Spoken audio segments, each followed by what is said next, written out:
Hello అండి. ఈరోజు దోసకాయ పచ్చడిని ఎలా చేయాలో ఈ వీడియోలో షేర్ చేశాను. సింపుల్గా అండ్ ఈజీగా వేడి వేడి అన్నంలో కొంచెం నెయ్యి వేసుకుని తింటే చాలా బాగుంటుంది. సో ఎలా చేయాలో ప్రాసెస్లోకి వెళ్ళిపోదాం. ముందుగా స్టవ్ ఆన్ చేసుకుని కడాయి పెట్టుకొని ఆయిల్ పోసుకోవాలి. సో ఈ ఆయిల్ కొంచెం హీట్ అయ్యేలోపు పక్కన మరొక బౌల్ పెట్టుకొని చట్నీకి సరిపడా నువ్వులు అంటే ఒక 2 టేబుల్ స్పూన్స్ నువ్వులు వేసుకొని అవి చిటపటమనేంత వరకు వేయించుకోవాలి. తర్వాత దీంట్లో ఆయిల్ హీట్ అయిన తర్వాత మనం తొడుము వలుచుకున్న పచ్చిమిర్చి వేసుకొని వలుచుకోవాలి. తర్వాత అలాగే వేరుశనగ గుళ్ళు కూడా వేయించేసుకొని మిక్సీ జార్లో పెట్టేసుకోవాలి. సో ఇవి ఒకసారి కలిపేసేసి మరొకసారి మూత పెట్టి వంకాయలను కూడా కట్ చేసుకుందాం.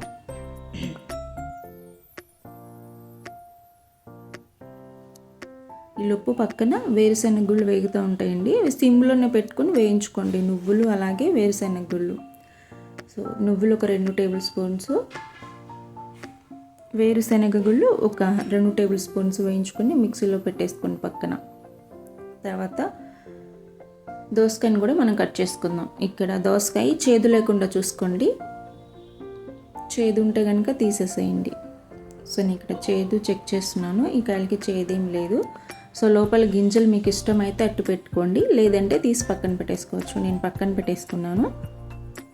సో ఇక్కడ వేరుశనగ గుళ్ళు కూడా వేయించేసి అవి కూడా మిక్సీలో పెట్టేసుకుందాం. పక్కన పెట్టేసి మళ్ళీ మూత తీసి వంకాయలు వేసాం కదా, ఇందులో ఆ వంకాయలు పచ్చిమిర్చి వేగేంత వరకు వేయించుకుని తర్వాత మనం కట్ చేసుకున్న టమాటాలు వేసుకోవాలి. ఒక 4-5 టమాటాలు వేసుకోండి. అంటే మీ కాయ సైజుని బట్టి మీడియం సైజు అయితే ఒక 4 తీసుకోండి, పెద్దవైతే ఒక 3 తీసుకుంటే సరిపోతుంది. నేను ఇక్కడ ఒక 100 గ్రామ్స్ పచ్చిమిర్చి తీసుకున్నాను. అలాగే ఒక 1/2 కిలో వరకు దోసకాయ ఉంటుంది. ముందుగా మనం రెండింటిని మిక్సీ పట్టేసుకోవాలి పొడిలాగా. నువ్వులు అలాగే వేరుశనగ గుళ్ళు, అలాగే కొంచెం జీలకర్ర, 2-3 వెల్లుల్లి రెబ్బలు వేసుకుని మిక్సీ పట్టేసి తర్వాత మనం వేయించుకుని పెట్టుకున్నాం కదా పచ్చిమిర్చి టమాటా వంకాయ అవి కూడా వేసేసి పెట్టుకోండి. దాంట్లో కొంచెం ఉప్పు అలాగే చింతపండు వేసానండి, ఆ క్లిప్ మిస్ అయినట్టుంది. సో టమాటాలు వేసిన తర్వాత కొంచెం ఉప్పు చింతపండు కూడా వేసుకొని వేయించేసుకోండి.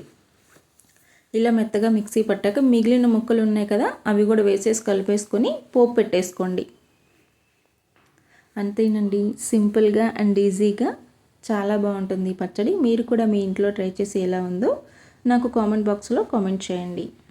Thank you.